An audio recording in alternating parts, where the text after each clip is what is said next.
వర్గపోరుతో సతమతమవుతున్న టీడీపీలో ఇప్పుడు హత్య రాజకీయాలు కూడా తెరమీదకు వచ్చాయి. ప్రభుత్వ విప్ దెందులూరు ఎమ్మెల్యే చింతమనేని ప్రభాకర్ హత్యకు సొంత పార్టీ నేత కుట్ర పన్నిన సంఘటన ఏపీలో కలకలం రేపుతుంది.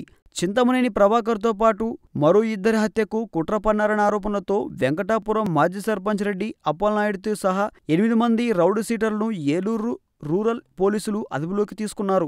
ఏలూరులోని రౌడీ షీటర్ నక్కలపండు అతని అనుచరులను చింతమనేని హత్య చేసేందుకు ఆయుధాలతో తిరుగుతున్నట్లు జిల్లా స్పెషల్ బ్రాంచ్ పోలీసులకు సమాచారం అందింది. వెంటనే రంగంలోకి దిగిన పోలీసులు వారిని అదుపులోకి తీసుకుని విచారించగా అసలు విషయం వెలుగులోకి వచ్చింది. హత్యల కోసం టీడీపీ నేత రెడ్డి అప్పలనాయుడు తమకు డబ్బు ఇచ్చారని నిందితులు వెల్లడించారు. రెడ్డి అప్పలనాయుడు, పురందర్తో పాటు ఏలూరు రూరల్ ప్రాంతానికి చెందిన రౌడీ షీటర్లు నక్కలపండు, షేక్ యూకబ్, షేక్ లతీఫ్, షేక్ నాగూర్, హరీష్ కుమార్, బేతా రత్నకుమార్, గన్నా బతుల సురేష్ లను అరెస్టు చేసి ఆయుధాలు స్వాధీనం చేసుకున్నారు. అయితే రెడ్డి అప్పలనాయుడిని 3 రోజుల క్రితం అదుపులోకి తీసుకున్న పోలీసులు రహస్య ప్రదేశాల్లో విచారించి ఈరోజు మీడియా ముందు ప్రవేశపెట్టారు. కాగా ఇదంతా చింతమనేని ప్రభాకర్ కుట్ర అని అప్పలనాయుడు ఆరోపించారు.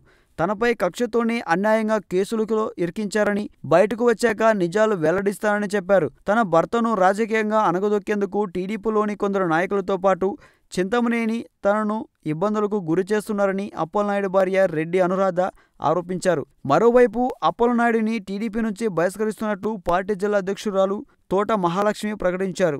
ఆయన సభ్యత్వాన్ని రద్దు చేస్తున్నట్లు కూడా తెలిపారు.